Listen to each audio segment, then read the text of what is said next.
कर रहे हैं। सिरसा में बीजेपी प्रत्याशी ने अपना नामांकन वापस लिया है। एसडीएम कार्यालय पहुंचकर रोहतास जांगड़ा ने अपना नाम वापस ले लिया है। नामांकन वापसी के बाद रोहतास जांगड़ा की पहली प्रतिक्रिया सामने आई है। कांग्रेस मुक्त भारत अभियान के तहत नाम वापस लिया गया। पार्टी जो भी कहेगी उसकी पालना करेंगे, रोहतास जांगड़ा कहते हुए नजर आए। पूर्व सांसद अशोक तंवर का भी बयान सामने आया है। पार्टी कार्यालय में अभी बैठक चल रही है, अशोक तंवर कहते हुए नजर आए। और एनडीए के सहयोगी हैं एचएलपी सुप्रीमो गोपाल कांडा। अब देखने वाली बात होगी कि जो ये बैठक चल रही है उससे क्या कुछ नतीजे निकलते हैं, क्या कुछ फैसला बीजेपी लेती हुई नजर आती है। लेकिन बड़ा फैसला बीजेपी जरूर इस बैठक के दौरान ले सकती है, क्योंकि देखिए सिरसा में बीजेपी प्रत्याशी ने अपना नामांकन वापस ले लिया है। क्योंकि नामांकन वापस लेने की आज आखिरी तारीख है। अब ऐसे में एसडीएम कार्यालय पहुंचकर रोहतास जांगड़ा ने अपना नाम वापस ले लिया है। और नामांकन वापसी के बाद रोहतास जांगड़ा की पहली प्रतिक्रिया भी सामने आई है। उन्होंने कहा कि कांग्रेस मुक्त भारत अभियान के तहत नाम वापस लिया गया और पार्टी जो भी कहेगी उसकी पालना करेंगे।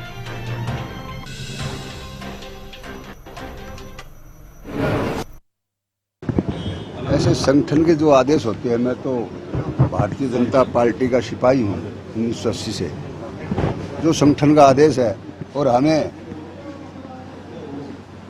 कांग्रेस को हराना है और तीसरी बार सरकार बनानी है। संगठन के आदेश है, एनडीए गठबंधन है हमारा। जहाँ से भी जो कहेगा, हम तो संगठन के आदमी है, संगठन संबंधी। देखिए, पार्टी अभी क्योंकि विड्रॉ हुआ है, अभी सारी चर्चा होगी और उसके बाद क्योंकि ये तो स्वाभाविक है कि उन्होंने पिछले लोकसभा चुनाव में पार्टी का साथ दिया, तो पार्टी सबसे सलाह मशवरा करके ठीक फैसला लेगी और कांग्रेस को इस प्रदेश से हम दूर रखें, ये सबका संकल्प है। तो चलिए ज्यादा जानकारी लेंगे। अमित तिवारी पॉलिटिकल एडिटर हमारे साथ जुड़ गए हैं। अमित, देखिए सिरसा में बीजेपी प्रत्याशी ने अपना नामांकन वापस लिया है। एसडीएम कार्यालय पहुंचकर रोहतास जांगड़ा ने अपना नाम वापस लिया है। ज्यादा जानकारी चाहूंगी। बिल्कुल शमिष्का, देखिए आज ये है बड़ी खबर हरियाणा के लिहाज से और राजनीति के लिहाज से बड़ी खबर इसे कहा जाएगा, क्योंकि भारतीय जनता पार्टी के उम्मीदवार रोहतास जांगड़ा ने अपना नामांकन दाखिल किया था और आज वे एसडीएम कार्यालय पहुंचे और साथ में पूर्व सांसद वरिष्ठ भाजपा नेता हैं अशोक तंवर, वे भी उनके साथ मौजूद थे। साथ साथ दूसरे पदाधिकारी भी मौजूद रहे और उन्होंने विशेष रूप से अपना नामांकन वापस ले लिया और स्पष्ट रूप से कहा कि कांग्रेस मुक्त जो अभियान है उस अभियान को गति देने के लिए उन्होंने अपना नामांकन वापस लिया है। और अभी उन्होंने हालांकि देखिए समर्थन की कोई बात नहीं कही है, उसका विधिवत ऐलान करेंगे, लेकिन उनकी बातचीत से स्पष्ट है कि कांग्रेस से मुक्ति के लिए, यानी कि जो मजबूत उम्मीदवार होगा।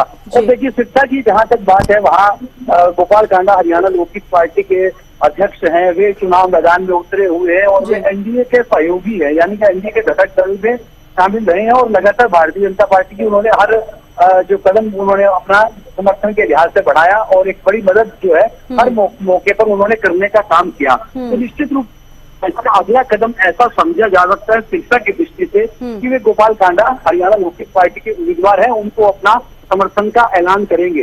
हालांकि अभी विधिवत ऐलान होना बाकी है, अभी समर्थन जिसका घोषणा होना बाकी है, केवल नामांकन वापस लिया गया है। और जिस प्रकार से डॉक्टर अशोक तंवर का भी बयान हमने सुना, उन्होंने कहा कि गोपाल कांडा ने लोकसभा चुनाव में भी भाजपा की मदद की और कई जगह पे पहुंचे। तो ऐसे में वो एक देखिए इस लिहाज से अभी क्या अगला कदम उठाते हैं, क्या बड़ी घोषणा करते हैं, क्या देखने वाली बात होगी। जी शमिष्का। बिल्कुल, देखिए अमित, आपने भी जिक्र किया है कि अभी बैठक के बाद ही तमाम तस्वीरें साफ हो पाएंगी, लेकिन एक बड़ा सवाल ये भी है कि सिरसा विधायक एचएलपी सुप्रीमो गोपाल कांडा सिरसा से विधायक भी हैं और कहीं ना कहीं देखिए काफी मजबूत भी हैं वो सिरसा में। तो ऐसे में बीजेपी को भी कहीं ना कहीं जिस तरीके से वो लगातार समर्थन देते आए हैं और एनडीए के सहयोगी भी हैं, तो कहीं ना कहीं देखिए बीजेपी ये बड़ा फैसला भी ले सकती है, क्योंकि देखिए फिलहाल रोहतास जांगड़ा ने अपना नामांकन भी वापस लिया है। निश्चित रूप से देखिए शमिष्का, सबसे महत्वपूर्ण है कि अभी गोपाल कांडा ने जिस दिन नामांकन दाखिल किया था ठीक उसी दिन ही एक बड़े गठबंधन का ऐलान भी हरियाणा की राजनीति के लिहाज से हुआ था। उस समय अभय सिंह चौटाला की इंडियन नेशनल लोकदल के वे प्रधान महासचिव वे खुद पहुंचे। नामांकन जिस दिन दाखिल करवाने की अंतिम तारीख थी, उस दिन बसपा का, इनेलो का और हरियाणा लोकहित पार्टी का तीनों दलों का गठबंधन हुआ और इस बात का ऐलान भी खुद अभय सिंह चौटाला ने श्री बाबा तारा कुटिया में पहले उन्होंने अरदास की, उसके बाद नामांकन का जो जनसभा कार्यक्रम था उसमें घोषणा की।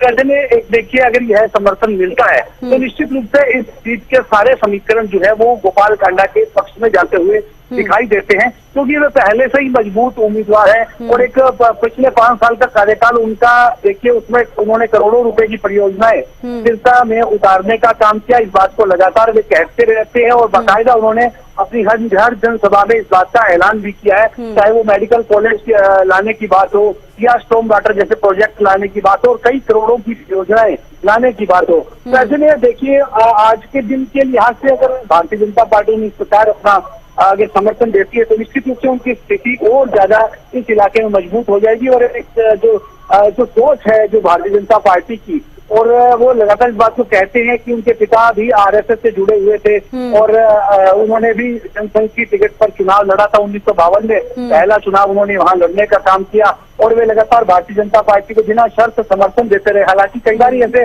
बातें उठी कि गोपाल कांडा को मंत्री बनाया जाएगा नहीं, लेकिन उन्होंने अपने मुंह से कभी नहीं कहा कि मुझे मंत्री बनाया जाएगा। उन्होंने इस बात को कहा जरूर कि वे समर्थन दिए हुए हैं, क्योंकि उन्हें अपने सिरसा का चौतरफा विकास चाहिए, चौतरफा योजनाएं विकास की उन्होंने लानी है। और इसी कोशिश में ही उन्होंने देखिए, सिरसा में अगर पूरे हरियाणा के अगर विधानसभा हलकों की बात करें तो सिरसा के लिए कई 1000 करोड़ के प्रोजेक्ट जो आए और वो पैसा जो है सिरसा विकास योजनाओं पर लगा, तो उन्होंने वे इसे अपनी जीत मानते हैं और बिना शर्त समर्थन जो भाजपा को दिया और एनडीए में शामिल हुए, उसका एक बड़ा तोहफा भी विकास परियोजनाओं के रूप में मानते हैं। और आज निश्चित रूप से अगर उन्हें समर्थन अगर बीजेपी ऐलान करती है तो उनकी स्थिति और ज्यादा इस इलाके में मजबूत हो जाएगी। जी बिल्कुल अमित, देखिए आपने भी जिक्र किया है कि इसमें कोई दो राय नहीं है, पहले से ही सिरसा में एचएलपी सुप्रीमो गोपाल कांडा जो है काफी मजबूत दावेदारी भी रखते हैं, काफी मजबूत स्थिति उनकी अभी से ही है। लेकिन अगर बीजेपी अगर ये फैसला लेती है और उनको समर्थन मिलता है तो कहीं ना कहीं और भी मजबूत उनकी दावेदारी सिरसा में देखी जाएगी। और कहीं ना कहीं देखिए, सिरसा वासी भी ये चाहते हैं कि एचएलपी सुप्रीमो गोपाल कांडा ही उनके विधायक हो। उनकी तरफ से भी लगातार, समर्थकों की तरफ से भी लगातार यही कहा जाता है। जी निश्चित रूप से देखिए, अगर मिलता है तो आपके बात कहना सही है कि अभी निर्णय हो जाएगा, कुछ देर बाद हो जाएगा, इस बारे में फैसला हो जाएगा और किस रूप में समर्थन किया जाएगा।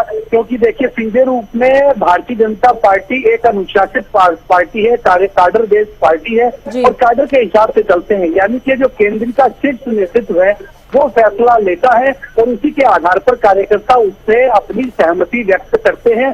बगावत करने वाले जैसे अगर कुछ इससे आए हैं उन्हें भी मना लिया गया और उन्होंने पार्टी कार्यकर्ताओं का, पार्टी के शीर्ष नेतृत्व का सदैव पदाधिकारियों ने सम्मान किया है। तो निश्चित रूप से आज भी यहाँ इस प्रकार का अगर ऐलान होता है और पार्टी कार्यकर्ता किस रूप में समर्थन में जुटते हैं तो यह देखने वाली बात होगी निश्चित रूप से। और सिरसा के पहले जब विधायक रहे हैं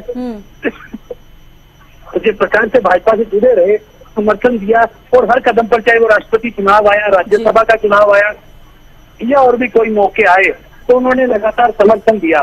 तो संभवतः इसी बिना शर्त समर्थन का जो एक आज भी जब भाजपा अपना नामांकन वापस ले रही है, उम्मीदवार वापस उठा रहे हैं अपना नामांकन, तो एक बड़ा कदम उठाया गया और उसका सीधा लाभ जो है वो सिरसा में हरियाणा लोक हित पार्टी के उम्मीदवार गोपाल कांडा को मिलने जा रहा है। जी चलिए, बेहद शुक्रिया अमित हमारे साथ जुड़ने के लिए, तमाम जानकारी देने के लिए। तो देखिए, सिरसा में बीजेपी प्रत्याशी ने अपना नामांकन वापस ले लिया है और फिलहाल अभी वो बैठक चल रही है। क्या कुछ निर्णय बीजेपी की तरफ से ले जाते हैं देखने वाली बात होगी। हालांकि आपको बता दें कि एनडीए के सहयोगी हैं एचएलपी सुप्रीमो गोपाल कांडा और कहीं न कहीं लोकसभा चुनावों का जिक्र कर रहे हैं, राष्ट्रपति चुनावों का जिक्र कर रहे हैं, समर्थन देते हुए नजर आए हैं। ऐसे में बीजेपी बड़ा फैसला ले सकती है, क्योंकि बीजेपी ने जो अपना प्रत्याशी सिरसा सीट से उतारा था, अब उन्होंने अपना नामांकन वापस ले लिया है। ऐसे में ये तमाम सवाल अब खड़े हो रहे हैं कि क्या कुछ रहेगा, फैसला देखने वाली बात होगी।